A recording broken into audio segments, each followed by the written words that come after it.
4 नवंबर Hindu page 1 वांगल dance Meghalaya के गारो tribes का festival है। विंटर की शुरुआत में सूर्य भगवान के लिए ये फेस्टिवल मनाया जाता है। इसे 100 ड्रम्स फेस्टिवल भी कहते हैं। हिंदू पेज 7 रिसैट 2 ये all weather earth observation satellite है, यानी कि चाहे बारिश हो रही हो, बादल हो, रात हो, फ़र्क नहीं पड़ता। ये एक्यूरेटली दिखाएगी कि एग्जैक्टली अर्थ के किसी पॉइंट पे क्या चल रहा है। खास बात क्या है कि पहले रिसैट 2 लॉन्च हुई थी 2009 में, फिर 3 साल बाद रिसैट 1 लॉन्च हुई थी। ये सिंथेटिक एपर्चर रेडार का यूज़ करती है। सिंथेटिक एपर्चर रेडार हमने यहाँ साइंस एंड टेक में पढ़ा था, पेज 29 पे। आप क्लिक करोगे इस पीडीएफ पे, इस लिंक पे पीडीएफ खुलेगी। Hindu page 14 Amur falcons least concern migrate करते हैं नॉर्थ ईस्ट चाइना और रशिया से इंडिया के थ्रू होते हुए अफ्रीका में। 2012 में बहुत ज़्यादा न्यूज़ में थे क्योंकि उस समय नागालैंड के पंक्ति विलेज में इनकी मास हंटिंग करी गई थी। हिंदू पेज 11 पे दिया हुआ क्विज़, स्पेस में पहली बार कोई चीज़ कब हुई थी, उन चीज़ों की डिटेल्स दी हुई हैं। एक चीज़ सोचने वाली है कि जैसे आप दिल्ली से यूपी में घुसे तो आपको पता है एक डेफिनेट बॉर्डर है, लेकिन अर्थ और स्पेस में कोई ऐसी बॉर्डर तो है नहीं, क्योंकि एटमॉस्फेयर की डेंसिटी धीरे धीरे कम होती है। तो फिर भी किसी चीज़ को डिफ़ाइन करने के लिए हमें कोई पैमाना अपनाना पड़ता है। तो 100 किलोमीटर का ऑल्टीट्यूड एक ऐसा पैमाना माना गया है कि इसके ऊपर हम स्पेस मानेंगे। तो पहला ह्यूमन स्पेस में कब गया था? यूरी गैगरिन यूएसएसआर का 1961 में। 63 में first women in space Valentina Tereshkova USSR. 1965 में स्पेस वॉक करने वाला पहला इंसान एलेक्सी लियोनोव यूएसएसआर। 1969 चांद पे इंसान पहुंचा नील आर्मस्ट्रॉन्ग यूएसए। 2001 पहला स्पेस टूरिस्ट डेनिस टिटो, ये अमेरिकन नेशनल हैं। रशिया का सोयूज स्पेसक्राफ्ट यूज़ करके इंटरनेशनल स्पेस स्टेशन में 1 हफ्ते रुके थे। 1971 एक एक्सीडेंट हुआ था जिसमें 3 लोग मर गए थे। वैसे स्पेस में स्पेस रिलेटेड काफ़ी एक्सीडेंट्स हुए थे, जैसे कोलंबिया स्पेस शटल फटा था, बहुत सारी चीज़ें हुई थी, लेकिन वो कर्मन लाइन से नीचे हुई थी। ये अकेला ऐसा एक्सीडेंट था जो कर्मन लाइन से ऊपर हुआ था और 3 लोग मर गए थे। इनके नाम याद रखना ज़रूरी नहीं है। ऑब्जेक्ट्स इन स्पेस, यूएसएसआर का वेनेरा 7 पहला स्पेसक्राफ्ट था जो किसी और प्लैनेट पे लैंड किया हो। उसने वीनस पे लैंड किया था 1970 में। ओमुआमुआ ये एक पहला इंटरस्टेलर ऑब्जेक्ट है जिसे हमने डिटेक्ट किया हो, यानी कि ये ऑब्जेक्ट किसी और सोलर सिस्टम से हमारे सोलर सिस्टम में आया है। कुइपर बेल्ट में एक ऑब्जेक्ट है एरोकॉथ। तो Arrokoth is a farthest object in our solar system जिसके पास कोई स्पेसक्राफ्ट गया हो। न्यू हॉराइजन स्पेसक्राफ्ट इसके पास गया था 2019 में। First animal in space dog Laika, गलत जवाब। सही जवाब है fruit flies. Actually dog Laika was a first animal to orbit the earth के चारों तरफ चक्कर काटने वाला पहला एनिमल था, लेकिन पहले एनिमल स्पेस में जाने वाले थे फ्रूट फ्लाइज। इन्हें यूएसए ने भेजा था जर्मन V2 रॉकेट में 1947 में। फर्स्ट मैमल इन स्पेस एक मंकी था, वो भी यूएसए ने भेजा था। 1951 में पहले डॉग्स भेजे गए थे स्पेस में यूएसएसआर ने। फिर ऑर्बिट जब स्पेस में गए, लेकिन स्पेस में जाके वापस आ गए, पूरे अर्थ का ऑर्बिट नहीं काटा, अभी तक वो स्टोरी चल रही थी।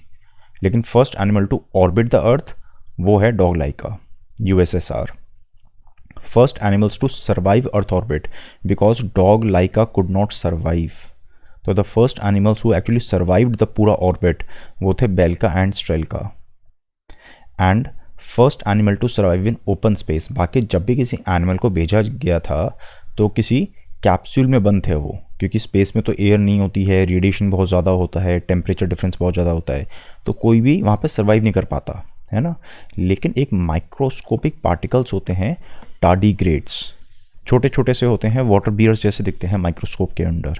ठीक है, 2007 में देखा गया कि ये बिना किसी प्रोटेक्शन के ओपन स्पेस में सर्वाइव कर सकते हैं। तो नाम ध्यान रखो, टार्डीग्रेड्स। 5 नवंबर Hindu page 5, Polavaram project irrigation project है आंध्र प्रदेश में, गोदावरी नदी पे।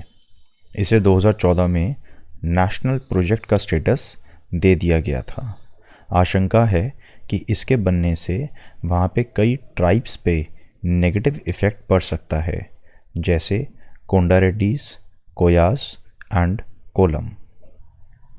हिंदू पेज 11, बीडो चाइना का नेविगेशन सिस्टम है। जैसे यूएसए का जीपीएस है, वैसी चाइना का बीडो है। बाकी नाम क्या हैं? जैसे हमने प्रीलिम्स की क्लास में देखा था, जापान का QZSS, यूरोप का गैलीलियो, रशिया का ग्लोनास एंड इंडिया का नाविक। 5 नवंबर के इस एडिटोरियल को पढ़ने से पहले आप यहाँ पे क्लिक करके एक वीडियो देखो। उस वीडियो में हमने एनआरआईज के वोटिंग राइट्स के बारे में बताया हुआ है, and proxy voting and postal ballot. ये पढ़ लोगे तो फिर ये एडिटोरियल और अच्छे से समझ में आएगा। अब एडिटोरियल पढ़ते हैं। 2019 के लोकसभा इलेक्शन में वोट डालने के लिए 1 लाख एनआरआईज ने अपने आप को रजिस्टर किया था, लेकिन सिर्फ 25,000 ने ही एक्चुअली वोट डाला था, क्योंकि प्रैक्टिकली उनको इंडिया आना पड़ता है, इंडिया आके ही वो वोट डाल सकते हैं। अब इंडिया आना थोड़ा इनकन्वीनियंट हो जाता है, तो इसलिए इलेक्शन कमीशन ने रिकमेंड किया है कि एनआरआईज को पोस्टल बैलेट फैसिलिटी दी जाए। प्लीज़ नोट कि overseas citizens of India OCI card holders vote नहीं डाल सकते हैं, क्योंकि वो इंडियन सिटीजन्स नहीं हैं। आर्ग्यूमेंट्स इन सपोर्ट कि क्यों एनआरआईज को पोस्टल बैलेट फैसिलिटी मिलनी चाहिए। पहली बात, वो इंडियन सिटीजन्स हैं तो उन्हें वोट डालने का अधिकार है, लेकिन वो इंडिया में ट्रैवल करके वोट नहीं डाल पाते हैं, क्योंकि जब वो इंडिया आएंगे तो उससे बहुत ज़्यादा पैसा और टाइम दोनों खर्च होंगे। एंड पोस्टल बैलेट बहुत ही ट्रस्टवर्दी मेथड है वोट डालने का, क्योंकि ऑलरेडी बहुत सारे सर्विस वोटर्स इसको यूज़ करते हैं। इश्यूज़ क्या होंगे? जो हमने आर्ग्यूमेंट्स इन सपोर्ट दिए, वैसे वैसे ही काउंटर आर्ग्यूमेंट दो। पहला आर्ग्यूमेंट था कि एनआरआईज इंडियन सिटीज़न हैं, उनको अधिकार है वोट डालने का। काउंटर आर्ग्यूमेंट ये है कि इंटरनल माइग्रेंट वर्कर्स भी तो इंडियन सिटीज़न है। कोई बंदा अगर बिहार से आया है दिल्ली में काम कर रहा है, तो वो वापस बिहार जाके वोट डाले, उसके लिए बहुत इनकन्वीनियंट रहता है ना ये सब। तो आप उसको पहले दो पोस्टल बैलेट फैसिलिटी। पहले एनआरआईज पे फोकस क्यों कर रहे हो? जो आपके सामने खड़ा है पहले उस पर फोकस करो।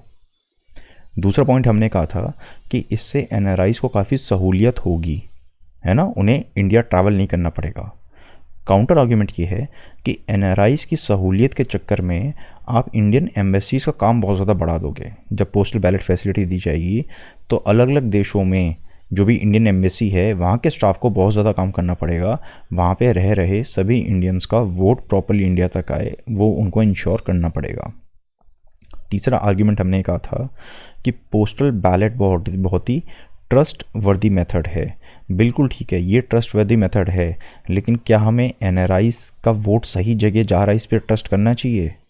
क्योंकि एनआरआईज जब किसी इलाके में रहते ही नहीं हैं, तो उनको क्या पता कि उस इलाके की क्या दिक्कतें हैं, उस इलाके में से कौन सा बंदा उस इलाके को रिप्रेजेंट करे। एनआरआईज जब वहाँ पे रहते ही नहीं हैं, तो उनको किस बेसिस पे हमें ये फैसिलिटी देनी चाहिए?